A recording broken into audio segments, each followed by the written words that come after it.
मान्यता है कि शरद पूर्णिमा की रात अगर चांद की रोशनी में खीर रख दी जाए तो उसमें औषधि गुण आ जाते हैं। फिर अगले दिन सुबह सुबह इस खीर का सेवन करने पर सेहत अच्छी रहती है। हिंदू धर्म में सभी पूर्णिमा तिथियों में अश्विन माह की शरद पूर्णिमा का विशेष महत्व है। शारदीय नवरात्र के खत्म होने के बाद अश्विन माह के शुक्ल पक्ष की पूर्णिमा तिथि पर शरद पूर्णिमा या कोजागर पूर्णिमा मनाई जाती है। शरद पूर्णिमा के दिन माँ लक्ष्मी की विशेष कृपा प्राप्त होती है। शरद पूर्णिमा की रात को सुख और समृद्धि प्रदान करने वाली रात माना जाता है, क्योंकि कोजागरी पूर्णिमा पर माँ लक्ष्मी पृथ्वी पर आती हैं और घर घर भ्रमण करती हैं। शरद पूर्णिमा पर माँ लक्ष्मी की विशेष पूजा की जाती है और इस दिन घर की साफ सफाई करते हुए माँ लक्ष्मी के मंत्रों का जाप किया जाता है। मान्यता है कि जिन घरों में सजावट और साफ सफाई रहती है और रात भर जागते हुए माँ लक्ष्मी की आराधना होती है, वहाँ पर देवी लक्ष्मी जरूर वास करती हैं और व्यक्ति को सुख, धन, दौलत और ऐशो आराम का आशीर्वाद प्रदान करती हैं। इसके अलावा शरद पूर्णिमा पर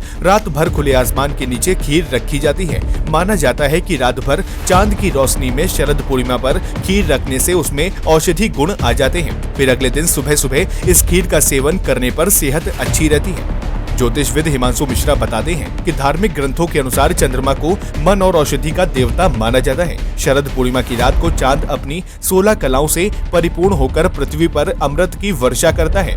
इस दिन चांदनी रात में दूध से बनी खीर का चांदी के पात्र में सेवन करना चाहिए। चांदी में प्रतिरोधक क्षमता अधिक होती है, इससे विषाणु दूर रहते हैं। शरद पूर्णिमा की शीतल चांदनी में खीर रखने का विधान है। खीर में मौजूद सभी सामग्री जैसे दूध, चीनी और चावल के कारक भी चंद्रमा ही है। अतः इनमें चंद्रमा का प्रभाव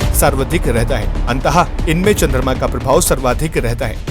शरद पूर्णिमा के दिन खुले आसमान के नीचे खीर पर जब चंद्रमा की किरणें पड़ती हैं तो यही खीर अमृत तुल्य हो जाती है, जिसको प्रसाद रूप में ग्रहण करने से व्यक्ति वर्ष भर निरोग रहता है। पारंपरिक एवं प्राकृतिक चिकित्सालयों में तो इस खीर का सेवन कुछ औषधियां मिलाकर दमा के रोगियों को भी कराया जाता है।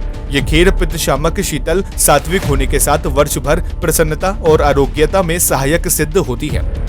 इससे चित्त को शांति मिलती है। शास्त्रों के अनुसार लंकाधिपति रावण शरद पूर्णिमा की रात किरणों को दर्पण के माध्यम से अपनी नाभि पर ग्रहण करता था।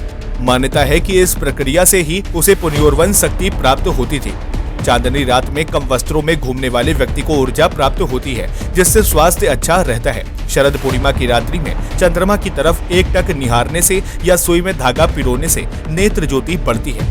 शरद पूर्णिमा की रात को 10 से 12 बजे के समय जब चंद्रमा की रोशनी अपने चरम पर होती है, उस दौरान चंद्र दर्शन करना लाभदायक माना जाता है।